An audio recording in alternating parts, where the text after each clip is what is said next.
नमस्कार दोस्तों, आज फिर मैं आपके लिए ज्ञान से भरी एक कहानी लेकर आया हूं। ये कहानी है गौतम बुद्ध और एक दुखी भिखारी के बीच की, जिससे जीवन का बहुत अच्छा ज्ञान मिलता है। एक बार महात्मा बुद्ध एक गांव में अपने शिष्यों सहित घने पेड़ियच की छांव के नीचे बैठे थे। आसपास के गांवों से बहुत से लोग अपनी मानसिक समस्याएं लेकर महात्मा बुद्ध के पास आ रहे थे। महात्मा बुद्ध उन सब की मानसिक परेशानियों का समाधान देते। सब लोग खुशी खुशी अपनी समस्याओं का समाधान पाकर वहां से लौट रहे थे। वहीं से कुछ दूर बैठा लोगों को बुद्ध के पास जाते देख एक दुखी भिखारी अपने भाग्य को कोसता हुआ यही सोचने लगा कि अभी कुछ देर पहले तो ये लोग दुखी मन से मुंह लटकाए उन महात्मा के पास गए थे, और अब इतना खुश होकर कैसे वापस लौट रहे हैं। आखिर माजरा क्या है? जरा मैं भी जाकर देखूं कि वो महात्मा ऐसा कौन सा खजाना बांट रहा है इन लोगों को।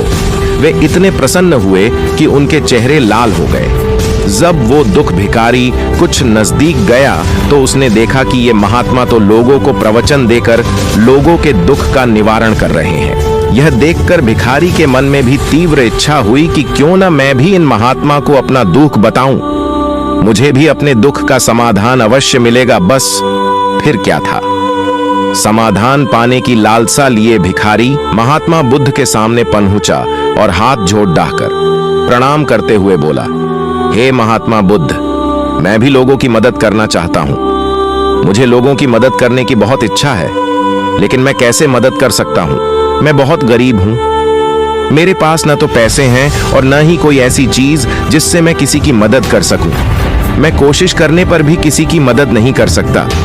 मुझे भगवान ने इतना गरीब क्यों बनाया? हे महात्मा, मुझ पर कुछ कृपा करो।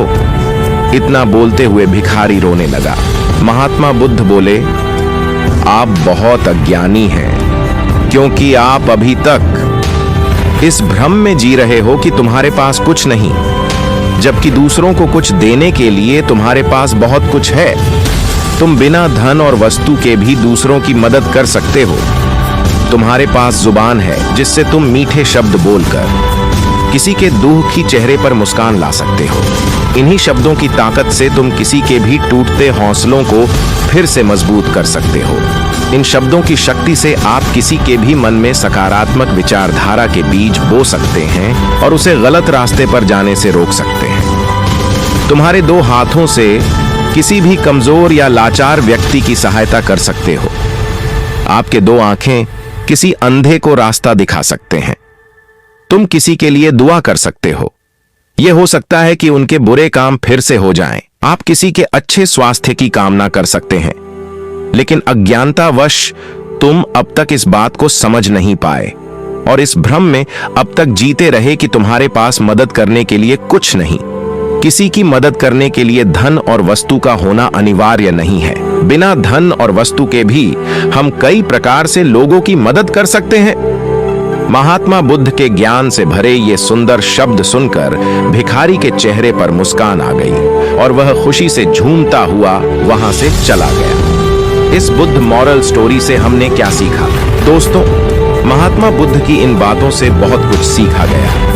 आजकल बहुत से लोग यह सोचकर दुखी होते हैं कि मेरे पास ये नहीं है, बल्कि जो आपके पास है उसी में संतुष्ट रहना सीखें और बिना मतलब के लोगों की मदद करें। इन्हीं से आपको परम सुख की प्राप्ति होगी।